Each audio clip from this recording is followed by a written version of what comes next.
Binatigas po ng editorial ng student publication ng University of Santo Tomas na The Varsitarian ang pagsuporta ng ilang propesor ng Ateneo de Manila, De La Salle University sa Reproductive Health Bill.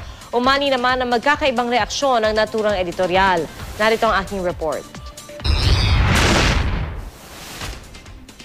Cowards and lemons o mga duwag at walang magawa. Ito ang naging bansag sa pamunuan ng Ateneo de Manila at De La Salle University sa isang editorial na lumabas sa The Varsitarian, ang opisyal na pahayagan ng mga estudyante ng University of Santo Tomas. Binatikos sa editorial piece ang magkahiwalay na pahayag ng pagsuporta sa RH Bill na halos 200 propesor ng Ateneo at halos 50 propesor ng De La Salle University.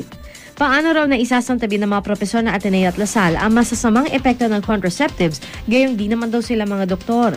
Di raw tulad ng UST na anila ay may pinakamatagal at premyadong med school sa bansa, panay raw ang kanilang pagbabala laban sa kontraseptibo. Tinawag na intellectual pretenders and interlopers o mga nagpapanggap lang ang mga propesor ng Ateneo at La Salle.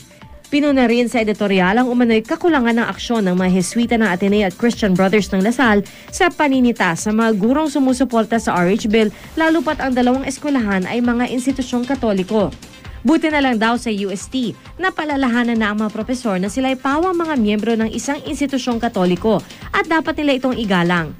Si Dr. Antonio Contreras, isa sa mga La Salle professor na sumusuporta sa RH Bill, nasaktan daw sa mga puna sa editorial, pero nirerespeto pa rin niya ang paglalathala nito.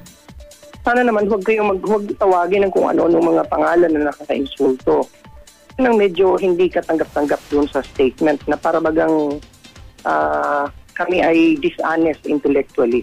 Pero karapatan nila yun, di sabihin nila yun, malaya itong bayan na ito. Wala pang pahayagang Ateneo tungkol dito, pero ang ilang estudyante nito di nagustuhan ang editorial ng The Varsitarian.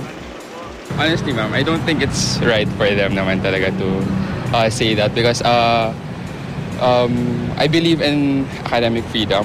I respect our professors. It didn't really reflect the stand of the school, and so I think it's not right for them to call out on everyone. Sa internet, sunod-sunod din ang batiko sa editorial. Ang ilan galing sa mga personalidad. Pero meron ding ipinagtanggol ang UST. Wala raw mali sa paninindigan ng universidad sa mga turo ng simbahan. Habang ang ilang nagpakilalang taga-UST, kung hindi humingi ng paumanhin para sa editorial, nakiusap na huwag sisihin ang buong UST. Humingi rin na paumanhin maging publication advisor ng UST sa masasakit na salitang ginamit sa editorial. Pero kailangan daw ito para maiparating ang kanilang mensahe. The editorial position is put vehemently, I must admit, no? Siguro I'm Christian, yes. We admit that, no? But sa media, the polemic is a polemic. It's vehement speech, it's very grave speech, yes. We admit that and we apologize for that. Ang ilang nakapanayam namin mag-aaral ng UST sinusuportahan ang editorial ng kanilang student publication. Pero mayroon ding ilang dumistansya sa issue. Sumobra yung pagkakasabi. Hindi naman lahat same opinion eh. Hindi naman lahat same opinion dun sa RH Bill. I think it was to the point naman and totoo naman siya. Kahit yung stinate dun sa article na yun.